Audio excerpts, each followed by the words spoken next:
আসসালামু আলাইকুম। সংবাদে আপনাদের সবাইকে স্বাগত জানাচ্ছি। আমি ফিরোজ তোহা। শুরুতেই সংবাদ শিরোনাম। বাংলাদেশের সর্বশেষ গুরুত্বপূর্ণ আপডেট সংবাদে আপনাকে স্বাগত। শুরুতেই সংবাদ শিরোনাম, পরে বিস্তারিত। প্রথমেই জানাবো, জামাতের সমাবেশে যাচ্ছে না বিএনপি। বাংলাদেশ জামাত ইসলামের সমাবেশে যাচ্ছে না বিএনপি। বিএনপি ছাড়াই জামাতের সমাবেশ শুরু হয়েছে। পবিত্র কোরআন তেলাওয়াতের মাধ্যমে বাংলাদেশ জামাত ইসলামের সাংস্কৃতিক অনুষ্ঠান দিয়ে প্রথম পর্ব শুরু হয়। এরপর সেখানে যোগ দিয়েছে বাংলাদেশ জামাত ইসলামের আমির ডক্টর শফিকুর রহমান। জানা যাচ্ছে, বাংলাদেশ জামাত ইসলামের অনুষ্ঠানে বিএনপি যাচ্ছে না, তবে কী কারণে যাচ্ছে না সে বিষয়টি তারা স্পষ্ট করেনি।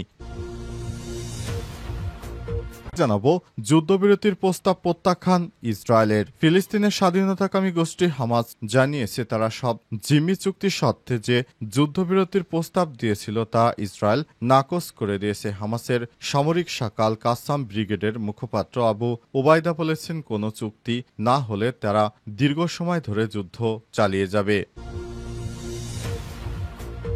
এরপর জানাবো, এবার ইরাকে হামলার পরিকল্পনা করছে ইসরায়েল। মধ্যপ্রাচ্যে দীর্ঘ যুদ্ধের দিকে টেনে দিচ্ছে ইসরায়েল। দেশটি একের পর এক প্রতিবেশীদের সঙ্গে যুদ্ধে জড়িয়েছে, তারপরও থেমে নেই ইসরায়েলি আগ্রাসন। সম্প্রতি সিরিয়ার অভ্যন্তরীণ ইস্যুতে হস্তক্ষেপ করেছে ইসরায়েল, চালাচ্ছে একের পর এক হামলা।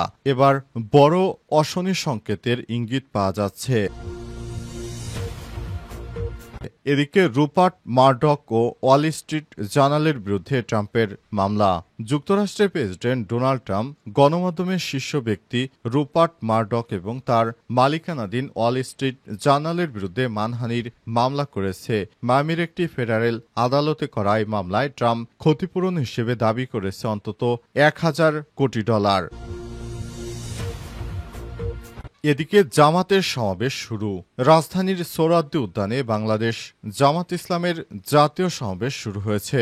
আজ দুপুর 2টায় কোরআন তিলাওয়াতের মাধ্যমে সমাবেশের মূল পর্ব শুরু হয়েছে। এর আগে সকাল 9টা 40 সাংস্কৃতিক পরিবেশনার মধ্য দিয়ে শুরু হয় সমাবেশের প্রথম পর্ব। প্রিয় দর্শক, এতক্ষণ শুনছিলেন সংবাদ শিরোনাম, এবারে বিস্তারিত। তবে তার আগে বন্ধুরা, অনুরোধ থাকবে এই সংবাদটিতে একটি লাইক দিন। এই চ্যানেল আপনি নতুন হয়ে থাকলে আমাদের সংবাদটি দেখতে দেখতে চ্যানেলটি সাবস্ক্রাইব করে রাখুন। কমেন্ট করে বন্ধুরা আপনার মূল্যবান মতামত জানিয়ে দিন বন্ধুরা, আপনি বিশ্বের কোন দেশ থেকে বা বাংলাদেশের কোন স্থান থেকে আমাদের সংবাদটি দেখছেন এবং শুনছেন। এবারে বিস্তারিত। জামাতের সমাবেশে যাচ্ছে না বিএনপি। বাংলাদেশ জামাত ইসলামের সমাবেশে যাচ্ছে না বিএনপি। বিএনপি ছাড়াই জামাতের সমাবেশ শুরু হয়েছে। পবিত্র কোরআন তেলাওয়াতের মাধ্যমে বাংলাদেশ জামাত ইসলামের সাংস্কৃতিক অনুষ্ঠান দিয়ে প্রথম পর্ব শুরু হয়। এরপর সেখানে যোগ দিয়েছে বাংলাদেশ জামাত ইসলামের আমির ডক্টর শফিকুর রহমান।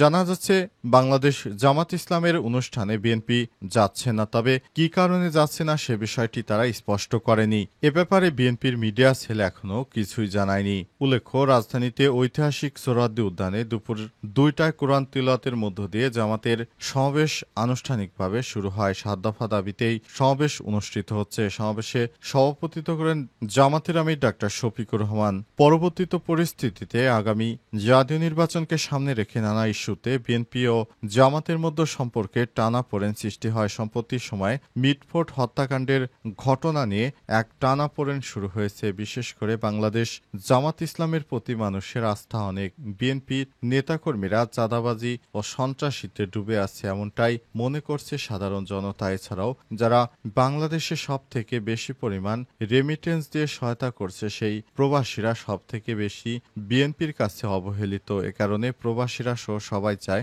বাংলাদেশ জামাত ইসলাম ক্ষমতায় আসুক। তারা ক্ষমতায় গেলে ভবিষ্যতে বাংলাদেশের জন্য খুবই ভালো হবে, এটাই মনে করছে অনেক রাজনৈতিক বিশ্লেষক। বাংলাদেশ জামাত ইসলামের নেতাকর্মীরা সবসময় চায় দেশটাকে একটি সুন্দর ও স্বাভাবিক স্থিতিশীলভাবে গড়ে তোলার জন্য। এ কারণে তাদের এই সমাবেশ। তারাই সমাবেশ থেকে 7 দফা দাবি জানিয়েছে সরকারের প্রতি আহ্বান জানিয়ে জামাত ইসলামের নেতারা যে 7টি দাবি জানিয়েছে অবিলম্বে সেগুলো বাস্তবায়ন করতে সরকারকে আহ্বান জানিয়েছে জামাত ইসলাম। সরকারের বিভিন্ন পর্যায় থেকে জানা গেছে বাংলাদেশ বাংলাদেশ জামাত ইসলামের নেতাকর্মীরা সবসময় একতাবদ্ধ থেকে পুরো দেশটাকে শান্তিপূর্ণ পরিস্থিতির মধ্য দিয়ে নিয়ে যেতে চায়। যুদ্ধবিরতির প্রস্তাব প্রত্যাখ্যান ইসরায়েলের। ফিলিস্তিনের স্বাধীনতাকামী সশস্ত্র গোষ্ঠী হামাস জানিয়েছে তারা সব জিম্মি মুক্তির সত্ত্বে যে যুদ্ধবিরতির প্রস্তাব দিয়েছিল তা ইসরায়েল নাকচ করে দিয়েছে। হামাসের সামরিক শাখা আল কাসাম ব্রিগেডের মুখপাত্র আবু ওবায়দা বলেছেন কোনো চুক্তিতে না হলে তারা দীর্ঘ সময় ধরে যুদ্ধ চালিয়ে যাবে। বৃহস্পতিবার ২০ মিনিটের এক ভিডিও বার্তায় ওবায়দা বলেছেন ইসরায়েলি সরকার বন্দীদের বিষয়ে আন্তরিক নয়, কারণ তারা সবাই সেনা সদস্য। তিনি আরও জানান হামাস একটি পূর্ণ চুক্তির পক্ষেই আছে যেখানে যুদ্ধ বন্ধ হবে, গাজা থেকে ইসরায়েলি বাহিনী সরে যাবে এবং ফিলিস্তিনিদের জন্য মানবিক সহায়তা নিশ্চিত করা হবে। তিনি হুঁশিয়ারি করে বলেছেন কাতারে চলমান আলোচনা ইসরায়েল আবার পিছিয়ে ফেলে ভবিষ্যতে আংশিক কোনো চুক্তির সুযোগ থাকবে না। আলোচনায় একটি ৬০ দিনের প্রস্তাব রয়েছে যার অধীনে ১০ জন জিম্মির মুক্তির কথা বলা হয়েছে। বর্তমানে হামাসের কাছে প্রায় ৫০ জন জিম্মি রয়েছে যাদের মধ্যে ২০ জন জীবিত বলে মনে করা হচ্ছে। এদিকে যুক্তরাষ্ট্রের প্রেসিডেন্ট ডোনাল্ড ট্রাম্প বলেছেন গাজা থেকে আরও ১০ জন জিম্মি শীঘ্রই মুক্তি পাবে। তিনি দাবি করে বলেছেন আমরা বেশিরভাগ বন্দীকে ফিরে এনেছি, আশা করছি পুরো বিষয়টি দ্রুততম সময়ের মধ্যে শেষ হবে। তবে এ বিষয়ে বিস্তারিত কিছু জানাননি তিনি। মার্চের পরেই প্রথমবার ভিডিও বার্তা দিয়েছেন আবু ওবায়দা। তিনি বলেছেন হামাস যোদ্ধারা প্রস্তুত আছে এবং তারা গাজা জুড়ে ইসরায়েলি বাহিনীর বিরুদ্ধে হামলা চালিয়ে যাবে। ভিডিওতে তিনি আরব ও মুসলিম দেশের নেতাদের করা সমালোচনা করেছেন। তিনি বলেন ইসরায়েলের গণহত্যা নিয়ে তাদের নীরবতা এক ধরনের বিশ্বাসঘাতকতা। এখনও আরবরা বিশ্বাসঘাতকতা করছে, তারা ইহুদিবাদী ইসরায়েলের বিরুদ্ধে কোনো সঠিকভাবে বিবৃতিও দিতে পারছে না। এবার ইরাকে হামলার পরিকল্পনা করছে ইসরায়েল। মধ্যপ্রাচ্যকে দীর্ঘ যুদ্ধের দিকে টেনে নিয়েছে ইসরায়েল। দেশটি একের পর এক প্রতিবেশীদের সঙ্গে যুদ্ধে জড়িয়েছে, তারপরও থেমে নেই ইসরায়েলি আগ্রাসন। তারা সিরিয়া, লেবানন, জর্ডান, গাজা সহ বিভিন্ন রাষ্ট্রে একের পর এক হামলা চালিয়ে যাচ্ছে। তারা ইরানে হামলা চালিয়েছে, ইয়েমেনেও হামলা চালিয়েছে। পাশাপাশি তারা এবার নতুন করে ইরাকে হামলা চালানোর পরিকল্পনা করছে। এবার আরও বড় অশনি সংকেতের ইঙ্গিত পাওয়া যাচ্ছে।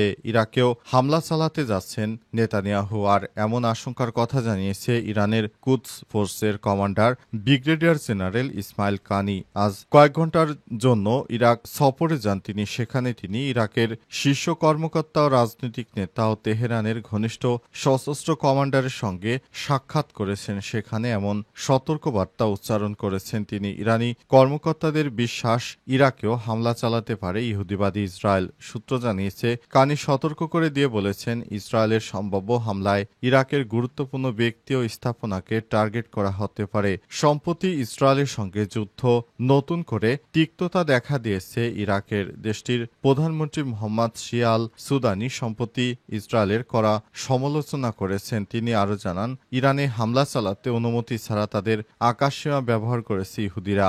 এজন্য ইসরায়েলের বিরুদ্ধে জাতিসংঘ নালিশ দেয় বাগদাদ। এরপরই ইরাকের বিরুদ্ধে তারা হামলার পরিকল্পনা করছে এমন অভিযোগ পাওয়া গেল। রূপাক এবং মারডক ও ওয়াল স্ট্রিট জার্নালের বিরুদ্ধে ট্রাম্পের মামলা। যুক্তরাষ্ট্রের প্রেসিডেন্ট ডোনাল্ড ট্রাম্প গণমাধ্যমের শীর্ষ ব্যক্তি রুপার্ট মারডক এবং তার মালিকানাধীন ওয়াল স্ট্রিট জার্নালের বিরুদ্ধে মানহানির মামলা করেছে। মায়ামির একটি ফেডারেল আদালতে করা মামলায় ট্রাম্প ক্ষতিপূরণ হিসেবে দাবি করেছে অন্তত $১,০০০ কোটি। ওয়াল স্ট্রিট জার্নাল সম্প্রতি এক প্রতিবেদনে দাবি করে ২০০৩ সালে ট্রাম্প কুখ্যাত যৌন অপরাধী জেফরি এবং এপস্টেইনকে জন্মদিনে একটি আপত্তিকর চিঠি পাঠিয়েছিলেন। চিঠিতে একজন নগ্ন নারীর কেস ছিল এবং কিছু ব্যক্তিগত বার্তাও লেখা ছিল বলে প্রতিবেদনে বলা হয়েছে। ট্রাম্প এমন প্রতিবেদনকে ভুয়া বিশ্লেষণপূর্ণ রাজনৈতিক উদ্দেশ্য প্রণোদিত বলে দাবি করেছে। তার মতে এতে তার সুনাম এবং ভাবমূর্তি মারাত্মকভাবে ক্ষতিগ্রস্ত হয়েছে। ট্রাম্প আরও বলেছেন এমন চিঠির কোনো অস্তিত্বই নেই, আর তিনি কখনোই নারীর ছবি আঁকেননি। মামলার অভিযোগপত্রে ওয়াল স্ট্রিট জার্নালের ২ সাংবাদিক ও মারডকের প্রতিষ্ঠান নিউজ কর্পোরেশনের নামও উল্লেখ করা হয়েছে। ট্রাম্পের আইনজীবীরা দাবি করেছেন ইচ্ছাকৃতভাবে এই প্রতিবেদন প্রকাশ করা হয়েছে যাতে ট্রাম্পকে রাজনৈতিকভাবে হেয় করা যায়। প্রতিবেদন প্রকাশের পর ট্রাম্প তার সামাজিক যোগাযোগ মাধ্যম দ্য ট্রুথ সোশ্যালে লিখেছেন, এটা আমার ভাষা নয়, আমার কথা নয়। আমি আজ পর্যন্ত কোনো নগ্ন ছবি আঁকিনি।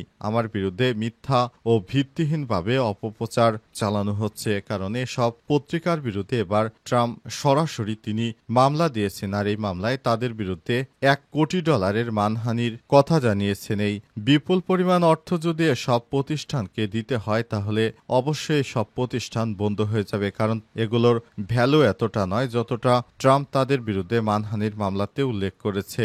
এসব প্রতিষ্ঠানগুলো খুব শীঘ্রই বন্ধ হতে চলেছে এমনটাই আশঙ্কা করা হচ্ছে, কারণ দেখা যাচ্ছে সব প্রতিষ্ঠান থেকে এই ধরনের মিথ্যা ও ভুয়া তথ্য ছড়ানো হচ্ছে। কারণে ক্ষেপে এই ধরনের সিদ্ধান্ত নিয়েছেন যুক্তরাষ্ট্রের প্রেসিডেন্ট ডোনাল্ড ট্রাম্প।